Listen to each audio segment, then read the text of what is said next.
Amendement 1409, Monsieur Coquerel, c'est vous qui le défendez. Oui, merci Monsieur le Président, Monsieur le Ministre, Monsieur le Président de la Commission. Chers collègues, vous avez remarqué que nous proposons à ce stade des amendements que nous avions proposés dans la première partie du PLF, tout simplement parce que depuis, il y a eu la révélation du scandale des Paradise Papers et que nous avons entendu le ministre Bruno Le Maire expliquer que la question de la fraude n'était pas seulement, j'allais dire, un scandale par rapport à la question de la fiscalité des milliards qui partaient dans la nature, 80 estimés par an, mais aussi un problème de démocratie absolument grave contre laquelle, évidemment, il fallait prendre des décisions. Donc, quelque part, on vous prend au mot. C'est-à-dire qu'à partir du moment où la situation montre que malgré toutes les mesures, la fraude, l'évasion fiscale, l'optimisation illégale continue de plus belle, il faut savoir être plus radical.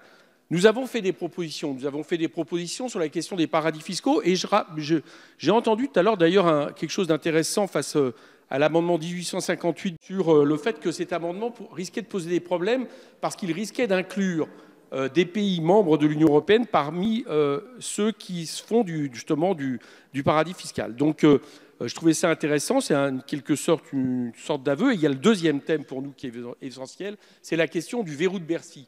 Ici, dans cette instance, quand nous l'avons présenté il y a maintenant quelques mois, quasiment tous les groupes étaient en accord. Et il a fallu que M. Darmanin propose une mission pour que, quelque part, nos collègues d'En Marche, si j'ai bien compris qu'ils n'y étaient pas défavorables sur le fond, finissent par accepter, non pas l'amendement, mais cette mission. Mais là, de l'eau maintenant a coulé sous les ponts. Et il serait venu le moment, évidemment, d'aller plus loin et de remettre en question cette juridiction spéciale. Je dois dire une chose pour conclure. Il y a quelques jours de ça, on s'est satisfait dans un communiqué, 14 novembre, que dans le cadre de la loi Sapin 2, il y ait la première décision judiciaire d'intérêt public à l'encontre de HSBC, où l'État récupère seulement 300 millions d'euros, alors que HSBC a triché à hauteur de plus d'1,6 milliard d'euros. On voit donc bien qu'il faut prendre des mesures plus radicales. Quel est l'avis de la Commission, Monsieur le rapporteur général ? Bien, Monsieur le Président, nous avons déjà eu le débat effectivement sur le verrou de Bercy. Une mission de notre Parlement est au travail, donc ce sera un avis défavorable. Merci. Quel est l'avis du gouvernement, Monsieur le ministre ? Oui, merci, Monsieur le Président.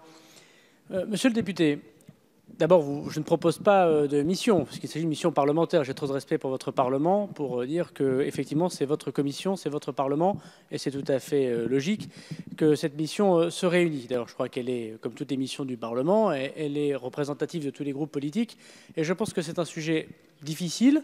C'est un sujet où on peut assez facilement sombrer dans la démagogie et à la fin ne pas avoir d'efficacité pour ce que vous souhaitez tous, ce que nous souhaitons, c'est-à-dire l'efficacité dans le recouvrement et dans la lutte contre la fraude fiscale. Juste dire quand même qu'on dit beaucoup de bêtises, si vous me le permettez, et peut-être on dit beaucoup de bêtises en général, et chacun prend sa part. Chacun prend sa part, monsieur le député, ne vous inquiétez pas. Je vous en prie, monsieur le ministre, ne dévalorisez pas. Non, mais il n'y a aucun problème. On dit beaucoup de bêtises et chacun prend sa part, notamment sur cette question du verrou qui porte sans doute bien mal son nom. Il a été instauré en 1977 parce qu'on a considéré qu'il fallait aider les contribuables et que l'administration fiscale ne devait pas être la seule à pouvoir intervenir. Et donc il y a une commission indépendante. Cette commission indépendante, elle n'est pas gérée par l'administration de Bercy. La commission indépendante, c'est un magistrat qui la préside. Elle est composée de magistrats. Et Monsieur le Président de l'Assemblée nationale, comme Monsieur le Président du Sénat, désigne des personnalités qualifiées pour y siéger. D'ailleurs, il serait sans doute intéressant, et dans le cadre de la mission, j'imagine que vous allez le faire, vous puissiez auditionner ces personnes qui sont désignées par les instances non pas gouvernementales, ce n'est pas l'exécutif, c'est bien des magistrats, et par ailleurs, le Président de l'Assemblée et du Sénat qui désigne des personnes et qui, à ce titre, vérifie que la CIF, comme on l'appelle, est bien indépendante et bien conforme avec ce que souhaite faire l'administration fiscale. Donc, le verrou de Bercy, ce n'est pas le ministre du Budget qui regarde les dossiers fiscaux. D'ailleurs, ça fait bien longtemps que ça n'arrive plus comme ça et c'est fort heureux. Et puis qui dit, là, on poursuit pas. Hein, ce n'est pas du tout comme ça que ça se passe. C'est l'administration fiscale qui donne à une commission indépendante présidée, gérée par des magistrats et des représentants, non pas du Parlement. Ils sont désignés par le président de l'Assemblée et du Sénat, mais ils ne sont pas membres du Parlement. Alors on me dit au nom de la séparation des pouvoirs, c'est peut-être une évolution. on pourrait imaginer ce que je dis là n'est pas demandé par mon administration, c'est moi qui le propose et j'ai proposé qu'on puisse éventuellement le faire dans le cadre de la mission pour étudier le fait que des parlementaires y siègent. Alors il y a un certain nombre de difficultés de secret fiscal, mais bon, ils le font bien sur les écoutes. Il n'y a pas raison qu'ils ne le fassent pas sur ce genre de questions, pour que vous soyez tous assurés de cette efficacité. Puis deuxièmement, je voudrais aussi qu'on souligne, avant de faire ces débats pour montrer que je vais refuser vos amendements, non pas sur le principe, mais sur le fait que je suis convaincu de ce que je vous dis, monsieur le député, sur le fait que la blanchiment de fraude fiscale, le parquet n'attend pas de savoir si Bercy ou pas d'accord. Il y a des instances directement judiciaires qui se saisissent directement de blanchiment de fraude fiscale, indépendamment de ce que pense le ministre du Budget. Et attention de ne pas tout donner, si j'ose dire, au droit commun. Et même Madame la procureure du parquet financier de Paris l'a évoqué, et je suis sûr que vous allez auditionner et vous allez l'entendre, elle est connue pour son indépendance, notamment vis-à-vis de l'exécutif, et notamment sur ces questions de fraude fiscale caractérisée.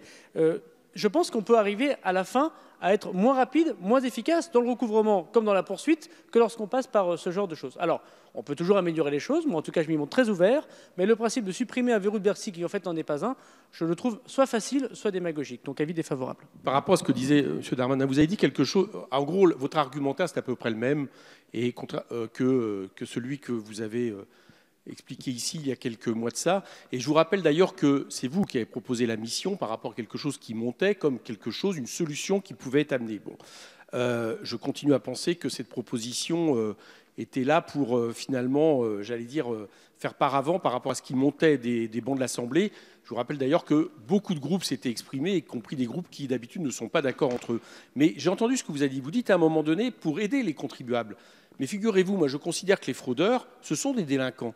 Et je ne vois pas pourquoi les délinquants qui sont des délinquants à hauteur de centaines de millions d'euros, voire 2 millions d'euros, comme je viens de le dire, au niveau de HSBC, quelque part pourraient bénéficier d'une juridiction spéciale. C'est quelque chose qui dépasse l'entendement et qui rappelle l'ancien régime.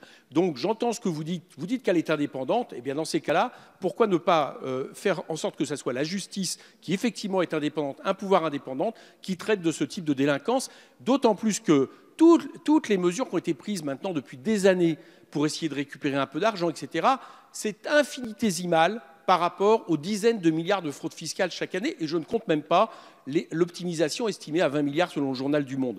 Donc c'est quelque chose qui ne fonctionne pas en plus, c'est pour ça qu'on vous propose d'aller plus loin. Merci.